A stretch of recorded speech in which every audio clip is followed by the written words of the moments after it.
Good morning students, welcome in our geography class. और हम कर रहे हैं हमारी फर्स्ट बुक मानव भूगोल के मूल सिद्धांत। और इसके अंतर्गत हमारा चल रहा है चैप्टर नंबर 2। और इसके अंदर जो चैप्टर है हमारा विश्व जनसंख्या वितरण घनत्व और वृद्धि। इसमें हमने कल किया था जनसंख्या वितरण को प्रभावित करने वाले भौगोलिक कारक। आज हम करेंगे जनसंख्या वितरण को प्रभावित करने वाले आर्थिक कारक। इसके अंदर कुछ एक वर्ड्स हैं बच्चों जो अंडरलाइन किए गए हैं, जो हमारे एक एक नंबर के क्वेश्चन आते हैं उनके लिए इम्पोर्टेंट है।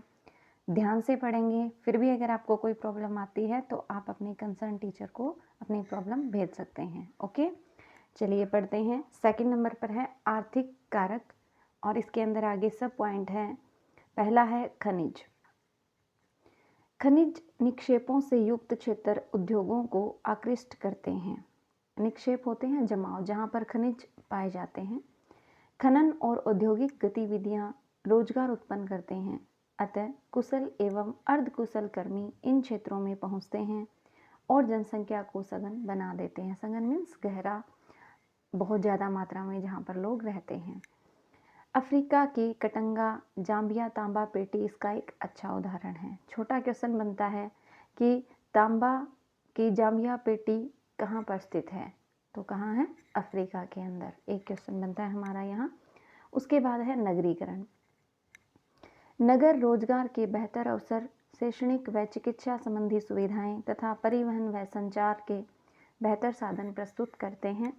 अच्छी नागरिक सुविधाएं तथा नगरीय जीवन के आकर्षण लोगों को नगरों की ओर खींचते हैं।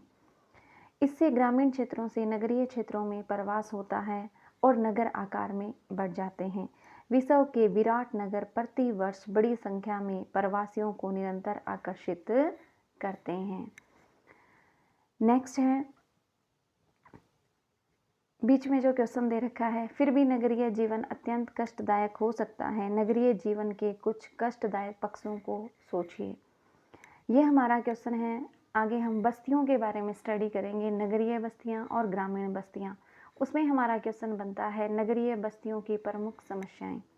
आपको पता है, आप लोग शहरों में जाते हो, हमने देखा है कि शहरों के अंदर कुछ एक सेक्टर होते हैं जो बड़े विकसित होते हैं और कुछ एक ऐसी जगह भी होती है जहाँ पर मूलभूत जो आवश्यकताएं होती हैं हमारी, वो भी पूरी नहीं होती। तो ज़रूरी नहीं है कि शहर जो है वो पूरा का पूरा ही वेल सेटल्ड हो।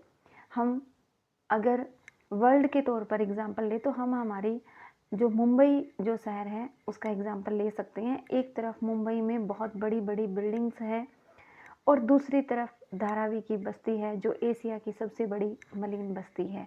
तो इस तरीके से हम इसके बारे में सोच सकते हैं जो बीच में क्वेश्चन दिया गया है। थर्ड नंबर है औद्योगिकरण। औद्योगिक पेटियां रोजगार के अवसर उपलब्ध करवाती हैं और बड़ी संख्या में लोगों को आकर्षित करती है। इनमें केवल कारखानों के श्रमिक ही नहीं होते बल्कि परिवहन परिचालक, दुकानदार, बैंक कर्मी, डॉक्टर, अध्यापक तथा अन्य सेवाएं उपलब्ध कराने वाले भी होते हैं। जापान का कोम्बे ओसाका प्रदेश, ध्यान रखेंगे बच्चे इसको। जापान का कोम्बे ओसाका प्रदेश औद्योगिकरण के लिए जाना जाता है और वहाँ पर जनसंख्या भी क्या है, बहुत ज़्यादा है। अनेक उद्योगों की उपस्थिति के कारण सघन बसा हुआ क्षेत्र है।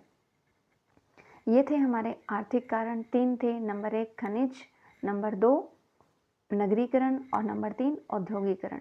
अब आते हैं सामाजिक एवं सांस्कृतिक कारक। कुछ स्थान धार्मिक अथवा सांस्कृतिक महत्व के कारण अधिक लोगों को आकर्षित करते हैं।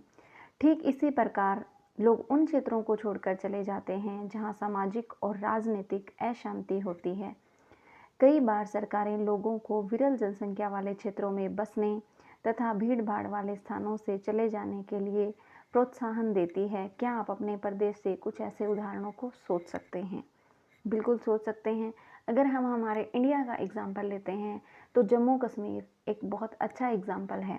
वहाँ पर जैसे आप लोगों को पता है हिंदू जो हैं वो अल्पसंख्यक हैं और उनको वहाँ पर बसाने के लिए जैसे कि गवर्नमेंट ने धारा 370 को हटाया, अब वहाँ पर कोई भी जो हिंदू है वो वहाँ पर रह सकता है। और आसानी से अपने लिए ज़मीन भी खरीद सकता है। तो इस तरह के एग्जाम्पल हम अपने एरिया से दे सकते हैं। तो राइट के लिए करोगे बच्चों इसके आर्थिक कारक, और लर्न के लिए कंप्लीट रहेगा ये। Thank you, have a nice day.